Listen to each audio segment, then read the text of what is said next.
Bienvenue sur votre podcast Amalgame, le podcast qui vous fait faire un pas de côté, qui bouscule les croyances et explore l'univers du coaching professionnel. Alors je suis Patricia Cyprien Cloirec, votre coach professionnel, superviseur, formatrice et je suis aussi l'auteur du livre Repérer et coacher les profils atypiques. Je me suis spécialisée dans les problématiques liées à l'inclusion au sens large.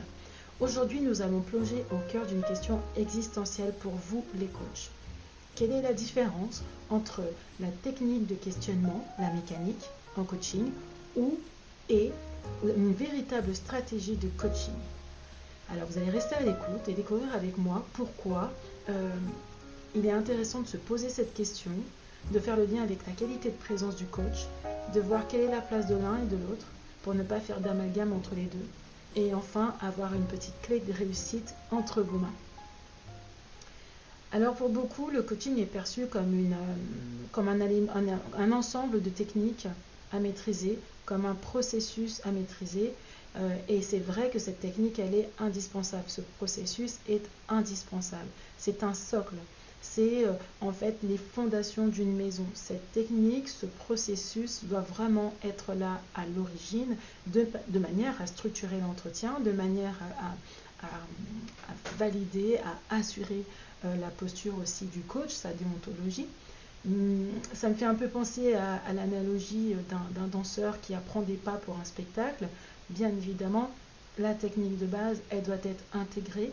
On va dire les spécificités de chaque danse doivent être intégrées, mais à l'arrivée, ce n'est pas ce qui sera au premier plan. Imaginez un danseur qui, pendant sa représentation, se concentre uniquement sur les pas qu'il a appris, sur cette technique de base. Ça ne fonctionnerait pas. Il n'y aurait pas de communication entre vous. Pour que ça fonctionne, il faut que le danseur ait envie de communiquer avec vous. Il a envie de se connecter à vous-même, de se connecter, on va dire, à l'émotion qu'il veut transmettre. Mais pour ça, ça va lui demander quelque chose de très, très, très important, notamment pour nous les coachs, c'est se connecter à nous-mêmes. Se connecter à l'instant présent, se connecter à nos émotions. En coaching, c'est pareil. La technique, elle est cruciale pour avancer de manière structurée, comme je l'ai dit, mais c'est quelque chose qui doit être suffisamment intégré pour être oublié en séance. Quand on dit oublier, ça ne veut pas dire qu'on ne le fait pas, ça veut dire qu'on le fait tellement, cette structure, par exemple pour ceux qui ont appris comme moi la technique du gros, cette technique où on va d'abord chercher l'objectif, creuser la réalité, poser des nouvelles idées d'options, d'actions, pour ensuite s'engager, c'est quelque chose aujourd'hui que je peux appliquer même dans une conversation avec mon enfant. C'est-à-dire que quand je lui parle, je pars sur base d'un objectif que je peux même construire avec lui. Je peux aller chercher comment lui perçoit la chose plutôt que de lui punir, me dire comment tu vois le truc. Et ensuite voir les idées qui pourraient émerger de ça parce qu'il aura compris quelque chose. Et ensuite s'engager. Ça n'a pas besoin de durer 1 heure, une demi-heure, ça peut durer 5 minutes. C'est une technique qui, une fois intégrée, doit quasiment disparaître parce qu'elle est intégrée. Et parce que vous avez compris aussi son intérêt. Quand une technique a été intégrée, c'est qu'elle a été comprise. C'est-à-dire que, en fait, vous avez compris le sens et l'intérêt de ce process. Maintenant, ce qui va être intéressant, c'est de se dire, quand la technique comme ça est intégrée, reprenons l'exemple de notre danseur, on ne la sent pas, on ne la voit pas. Le client, comme nous, spectateurs, ce qu'on est là à vivre est plus important que de savoir si oui ou non, se demander si oui ou non il a réussi ou pas les pas qu'il avait appris pendant tous ses entraînements. C'est une question qu'on ne se pose pas puisqu'on est là dans le ressenti, on est là dans la pleine présence, on est connecté, on ne se pose pas des questions. Et pour le coach, c'est pareil. À ce moment-là, la technique est tellement intégrée, le coach est là pour ressentir lui aussi. Il est là pour être dans sa pleine présence. Présence avec ses sens, avec ses oreilles, présence avec ses yeux, avec son toucher, avec ce qu'il ressent. Il est connecté, il pense à ses questions, il est dans une notion d'intention. Et c'est là que c'est intéressant de continuer à avancer cette réflexion sur cette qualité de présence. Parce que pour moi, qui suis initialement affiliée à la Fédération de coaching international ICF, la qualité de présence est pour moi la compétence la plus longue et la plus complexe à acquérir.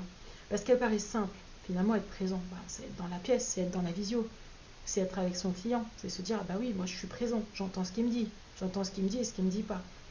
Alors qu'en fait, la présence, et je ne vais pas vous faire là une étude de la présence, mais c'est vraiment pour moi la compétence la plus complexe, parce que quelqu'un qui a une grande qualité de présence a réussi à intégrer tellement son propre fonctionnement, se connaît tellement et est tellement dans l'acceptation de ce qu'il est, qu'en fait, qui il est, son programme, on va dire, ses propres liens disparaissent. Donc c'est pour ça que vous verrez parfois dans des interviews que j'ai pu faire que la qualité de présence d'un coach se mesure à la qualité de son absence en séance. Donc cette qualité de présence, en fait, quand elle commence à se développer, ça englobe bien sûr l'écoute, la perception, mais plus on monte en pression, pas en pression, plus on monte en présence, en qualité de présence, plus cette perception peut aller jusqu'à devenir très subtile. Je ne vous parle pas des gens qui sont, par exemple, hyper empathiques, des personnes qui sont en capacité de ressentir une douleur physique là où le client le reçoit. Moi, par exemple, ça m'est arrivé d'avoir une douleur dans le dos et de dire à mon client, et voilà, je ne lui ai pas dit tu as une douleur dans le dos, je ne fais pas ce genre de présomption. Par contre, ça m'indique que cette douleur n'a pas l'air de m'appartenir et que je peux effectivement questionner le client sur comment il se sent, s'il y a quelque chose qui se passe dans son corps. Et vous voyez, ça c'est une qualité de présence qui n'est possible que si moi je suis en phase avec moi-même et que je me connais bien. La résonance avec le client, alors quand je dis que je me connais bien, c'est pareil, je pourrais digresser là-dessus, parce que méfiez-vous de ça. Quand on dit qu'on se connaît bien, moi quand je vous dis que je vous connais bien, ça veut dire que je suis consciente qu'il y a une quantité assez effroyable de choses sur moi que je ne connais pas. Et c'est ça que je connais bien. Donc je reviens sur la présence, donc il y a aussi les résonances qu'on va avoir avec le client. Elles sont intéressantes, alors il ne faut pas en avoir peur, hein, bien évidemment. Forcément, quand on se forme, on apprend à se méfier de ces résonances, mais plus la qualité de présence augmente, plus du coup on est en absence de ses propres blessures ressenties liées à notre expérience personnelle à nous, et donc on peut entrer en résonance, mais sur la partie résiliente, la partie guérie, ou la partie qui est très stabilisée finalement émotionnellement de la blessure. Et la résonance dans ces cas-là devient très intéressante, parce qu'elle permet d'avoir des questionnements, elle permet d'avoir des intentions. Donc pour moi, le coach, il est un peu comme un miroir. Il va refléter les émotions du client, alors pas parce qu'il va se mettre à pleurer lui aussi, hein, si le client a une émotion liée à quelque chose qui fait pleurer, par exemple la tristesse, mais ça peut être une autre émotion, hein. Mais un miroir, parce que finalement, il va refléter, voyez, mettez-vous devant un miroir, vous allez voir que dans le miroir, il y a, selon qui vous êtes, il y a différentes choses que vous pouvez voir. Il y a bien sûr vous, dans votre on va dire, couche physique terrestre classique, mais dans un miroir, vos pensées sont aussi reflétées, mais on ne sait pas les voir. Dans le miroir, votre énergie est reflétée, mais on ne sait pas la voir. Dans le miroir, tout un tas de choses sont reflétées que nous ne savons pas voir avec nos yeux, parce qu'on cherche à voir avec nos yeux. Et finalement, le travail d'un coach, c'est justement d'augmenter cette qualité de présence pour refléter autre chose que ce qui est assez évident et qui sera fait de façon évidente dans un miroir. On est là pour être une autre qualité de miroir. Le coach est là aussi pour refléter les émotions, parce qu'elles ne se présentent pas de façon évidente. Un client triste ne pleure pas toujours. Un client en colère ne se met pas en colère. Et donc, ça, le reflet des émotions, c'est intéressant, non pas pour dire, tiens, cher client, je vois que tu as telle émotion, mais dans son intention et dans sa stratégie de questionnement, permettre le reflet des émotions, c'est permettre leur expression. Parce qu'on les a perçues, et que plutôt que de les donner nous-mêmes, c'est permettre l'expression. On va pouvoir faire de même avec les besoins du client, ses désirs. C'est cette qualité de présence qui va nous permettre de capter le non-dit, de sentir l'énergie du moment présent, de s'adapter en conséquence, et de faire preuve de sollicitude, de bienveillance, la vraie bienveillance. Alors, finalement, un coach, il va adapter finalement ses intentions. Il va adapter sa posture sans faire quelque chose qui n'est pas lui. Il va s'ajuster parce qu'il va se connecter à son client et va pouvoir ajuster sa stratégie en fonction des signaux qu'il reçoit et que le client envoie. Et que le client envoie consciemment ou inconsciemment. Le client, il n'est pas là pour rentrer dans des outils, il n'est pas là pour rentrer dans une technique.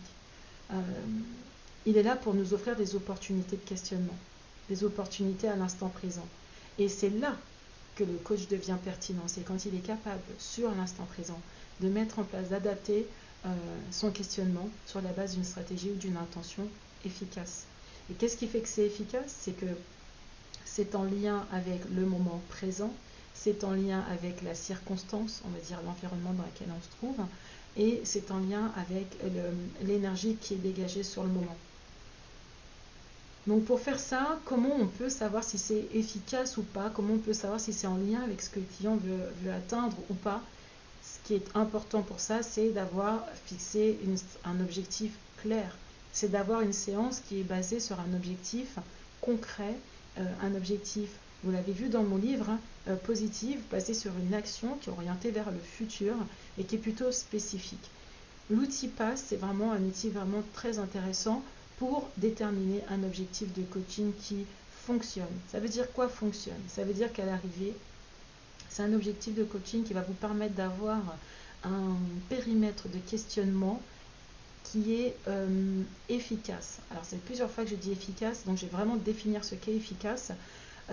Si le client vient et démarre sur quelque chose de plutôt large, un objectif large, en fait le champ des possibles du questionnement va être encore plus large. Qui veut dire qu'on laisse une part très grande à la chance d'intervenir sur est-ce que oui ou non ça va permettre à mon client de passer à l'action. Un objectif efficace, c'est celui qui est fixé de façon très précise, concise, concrète. On sait vraiment qui fait quoi, pourquoi, comment il le fait et pourquoi il veut le faire. Ce qui nous permet, au cours d'une séance, de pouvoir questionner uniquement ce qui entrave cet objectif. C'est donc là que la stratégie devient intéressante, c'est parce qu'elle se base sur un objectif qui a été fixé de façon pertinente. Et vous voyez que là, je ne suis plus dans la technique, je suis dans la stratégie. La technique me dit il faut un objectif. La technique va me donner les caractéristiques de cet objectif, mais ça c'est intégré. Par contre, là où ça va être intéressant, c'est quelle stratégie je mets en place moi pour le trouver cet objectif. Parce que ce n'est pas à mon client de me le donner. C'est impossible. Vous ne savez pas le faire vous-même. Vous allez vous-même voir un superviseur pour aller chercher les solutions aux problématiques que vous avez. En tout cas, je vous le souhaite. Hein. Moi, personnellement, quand j'ai une problématique comme ça, je fais appel à mon superviseur. Donc, c'est intéressant. Et puis, les risques qu'on pourrait avoir à ne pas avoir cet objectif, c'est entraîner une forme de stress chez les coachs, hein, parce que finalement, vous avez tous, et on a tous vécu ces séances, on a la sensation que le client, il comprend des choses, mais que ça n'avance pas, les actions ne sont pas mises en place, et ça va générer une forme de stress. Ça va générer une perte de présence, ça va générer une perte de discernement, et pour certains, ça va générer le réflexe de vouloir reprendre le contrôle un petit peu sur ce qui se passe et de tomber dans autre chose que du coaching, ce qui est d'ailleurs très très très très fréquent, je pense, où on commence à donner des idées, des solutions, à faciliter la vie du client. On commence en fait à trouver des voies de facilité pour moi, qui en fait ne sont pas des voies d'introspection. Pour avoir une introspection, il nous faut un objectif. Et pour avoir un objectif, il me faut une stratégie. Et pareil, il me faudra une stratégie aussi dans mon introspection, mais cette stratégie ne sera efficace que si elle est basée sur un objectif. Vous voyez, on tourne un peu en rond et en même temps, c'est un cercle très vertueux. D'accord? Donc vous voyez maintenant pourquoi c'est vraiment déterminant de déterminer un objectif. Alors déterminer, c'est pas très joli. De déterminer un objectif solide. Une fois que vous avez la vision claire de la destination, vous pouvez mettre en place une stratégie de manière assez naturelle et assez singulière, en respectant qui vous êtes. Donc en résumé, la technique en coaching, c'est vraiment fondamental, c'est la base, c'est votre socle. Si on est dans la construction d'une maison, et bien on va dire que c'est vos fondations. C'est vraiment les fondations, ça doit être intégré. Mais ce qu'on voit quand on regarde une maison, ce n'est pas les fondations, c'est toute la stratégie qui a été mise en place par l'architecte, par les décorateurs, et qui fait que quand on est dedans, on s'y sent bien. Donc cette stratégie, cette technique en coaching, elle doit être intégrée pour laisser place à la qualité de présence du coach, pour laisser place à sa singularité. Et une stratégie, elle, ne peut être efficace que si elle s'appuie sur un objectif clair. Alors, choisissez la présence, l'intention et la stratégie, plutôt que la performance qui serait basée sur la mise en application d'une technique. Alors, si vous voulez en savoir plus sur le sujet, je vais organiser des ateliers. Je pense que j'en ferai à minima 2 par an, notamment sur les stratégies, les intentions dans les objectifs, mais j'en ferai d'autres. Vous pouvez consulter aussi notre site web sur l'école du coaching inclusif.com pour plus d'informations sur tous nos événements. Il y aura d'autres sujets qui sont abordés en atelier. Un atelier, c'est une session de formation plutôt courte. Donc ceux du midi, c'est de 2 heures d'atelier avec un sujet très précis. Vous avez aussi des ateliers sur des demi-journées. Je vous invite vraiment à vous inscrire parce que ça va vous permettre de passer à un autre stade sur des sujets vraiment très précis qui seront vos préoccupations à vous. Vous trouverez toutes les informations aussi concernant l'objectif dans mon livre Repérer et coacher les profils atypiques qui a été publié aux éditions Erol. Là-dessus, vous avez tout un chapitre qui est consacré à l'objectif avec une démo de coaching, avec la mise en application de la stratégie, des commentaires. Je vous explique à chaque fois pourquoi j'ai posé telle question, dans quel but, avec quelle intention. Ce sont à chaque fois dans le livre que des vrais coachings que j'ai réalisés. Donc c'est toujours des moments émouvants quand vous me dites que ça vous a touché ou quand vous dites que vous avez pu vous appuyer dessus. Voilà, je vous remercie beaucoup d'avoir écouté cet épisode. J'aime passer ces temps avec vous et ce que j'aime le plus, c'est avoir vos retours. Donc n'hésitez pas à commenter sur les réseaux sociaux, à commenter ce podcast, à nous faire un retour par mail pour nous dire ce que cet épisode vous a apporté. Ceux qui ont mes coordonnées, n'hésitez pas à m'envoyer un petit message. Je suis vraiment très preneuse de ce type d'échange. Vous pourriez aussi vous poster, pas vous poster vous, n'allez pas vous envoyer à la poste, mais faire un post avec le podcast et votre avis dessus. Ça va élargir notre communauté, ça va permettre d'élargir cette communauté humaine de personnes qui veulent faire un pas de côté, sortir des certitudes pour construire un autre monde. Prenez plaisir à accompagner vos clients. Et vous stressez pas avec la technique, intégrez-la pour vraiment prendre plaisir et contribuer à ce monde plus inclusif. À bientôt. Donc c'était Patricia, votre coach, votre superviseur, votre formatrice. N'hésitez pas à aller écouter également les podcasts de Marianne sur sa chaîne Aime-toi qui vous parle beaucoup d'écologie d'entrepreneurs, qui vous donne des conseils, de Claudia sur sa chaîne Odyssée intérieure où vous avez des récits métaphoriques absolument incroyables pour pouvoir réaliser des auto-introspections, et Christelle Cassier sur sa chaîne de cœur à cœur qui vous partage, comme son nom l'indique, de cœur à cœur, des tranches de vie pour vous faire réfléchir sur vos tranches de vie. À nous 4, on a vraiment envie de contribuer à un monde plus inclusif, plus humain, beaucoup plus simple. Alors, à très bientôt.